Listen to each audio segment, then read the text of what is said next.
I'm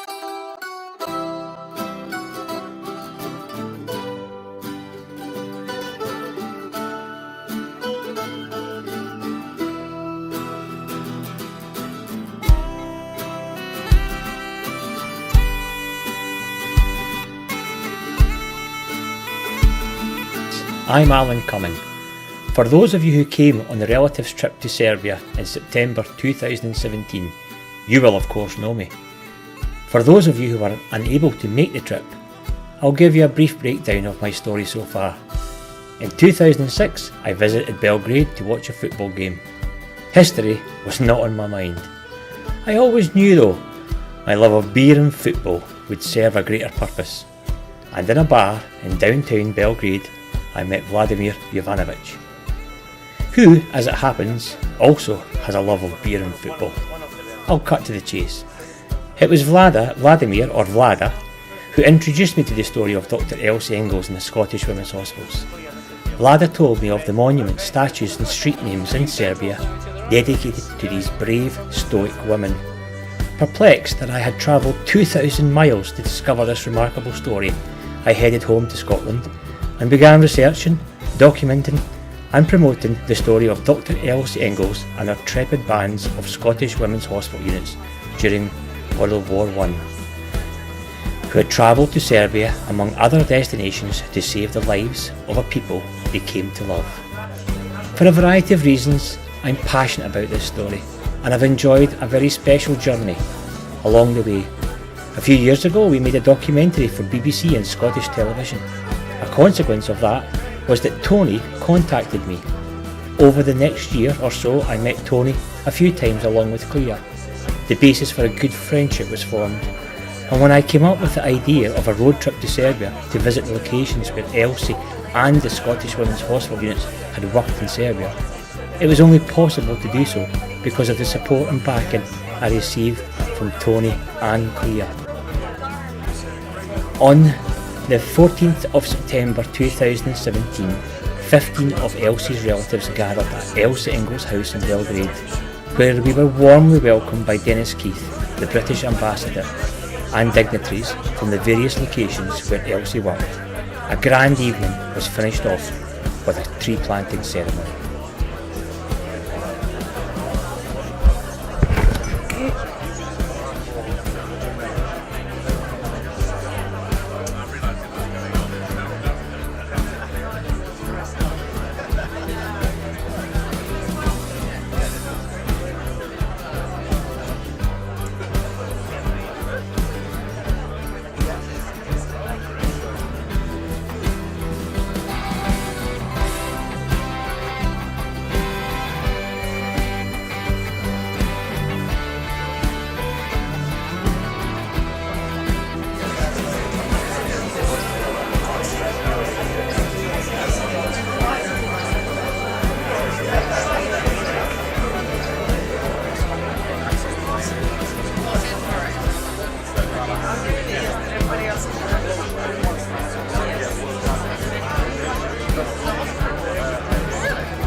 Elsie Inglis House. You all know who Elsie Inglis was. I don't need to remind you what a hero she was and what her work and the work of the Scottish Women's Hospitals meant to Serbia during the terrible days of the First World War. One of the great pleasures for Kate and me in coming to Serbia has been to discover this story. It was Kate who first pointed it out to me, and in my 3 years here we have worked to bring together all the many people who do in fact remember this story. And today with us are people from cities and towns all over Serbia, from Vranje, from Kragujevac, from Mladenovac, from Bajana Bašta, from Valjevo, from Lazarevac, many, many places where the work of the Scottish women and of other medical missions is remembered. The Belgian ambassador is here. There was a Belgian medical mission. The Australian ambassador is here. There were many Australians working for the Scottish Women's Hospitals, including Miles Franklin. I'm delighted to see you all here, and I'm not going to detain you very long. We brought you down onto the lawn, though, because in a minute we're going to plant a tree. But before we do that, just 1 minute for a word from a representative of the many relatives of Elsie Inglis who are here tonight as part of their 100th anniversary tour of Serbia. Of course, the commemorations don't end here. I hope that I will be able to join the official 100th anniversary commemoration in Edinburgh in November. But for us in Serbia, tonight is a very important occasion, and I'm delighted that every single one of you has been able to take part in it. Okay. Yes, thank you very much indeed, Mr. Keith, and honoured guests. And it's a really great pleasure to be here with so many wonderful people, and Serbians and British.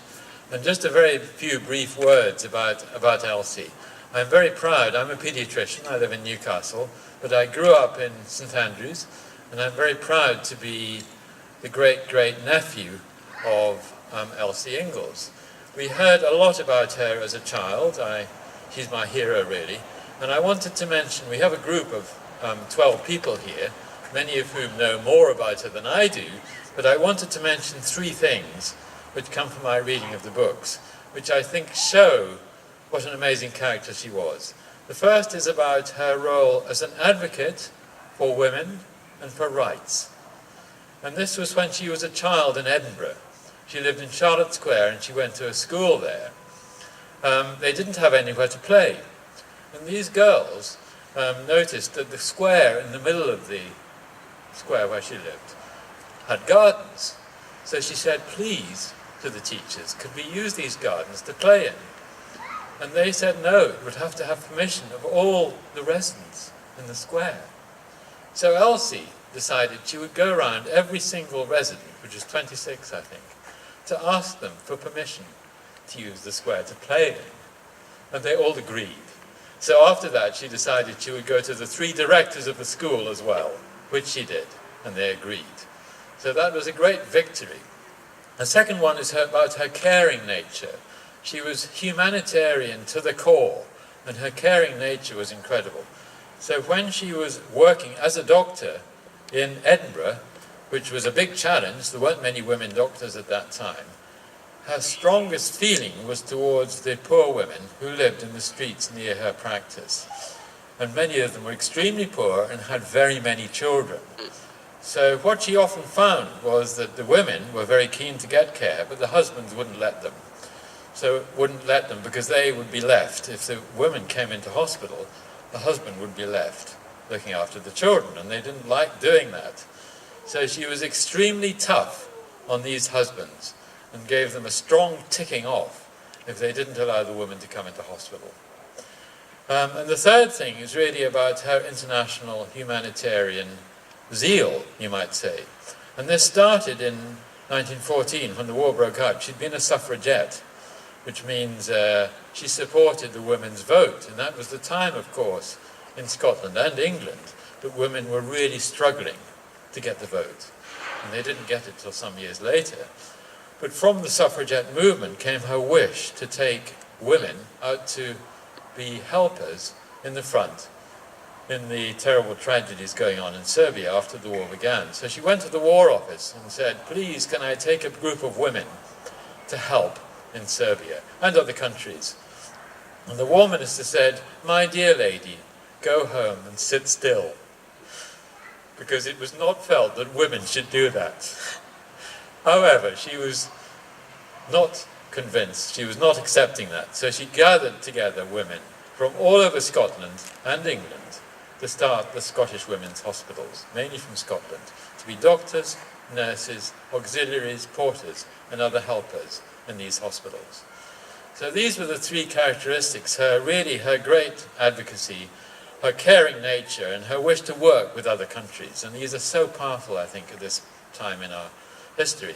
So we're very, very pleased as a family to be coming out here for this centenary looking very much forward to the next week when we'll be visiting some of the hospitals, and so pleased to be meeting so many of you Serbians as well.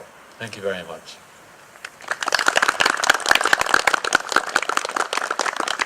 Thank you, and I'm now going to plant a Japanese cherry tree, because that's the one that we're told is seasonal and will thrive if we plant it at this time of year, in memory of Elsie Inglis and all who served with her.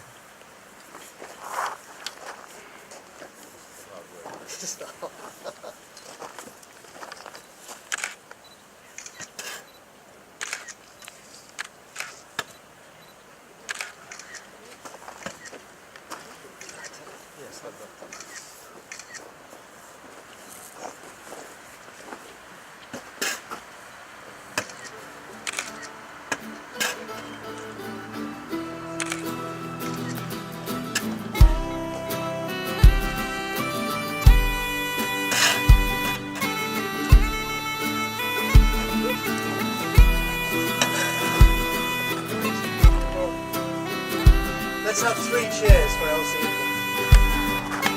Hip hip! Hooray! Hip hip! Hooray! Hip hip! Hooray!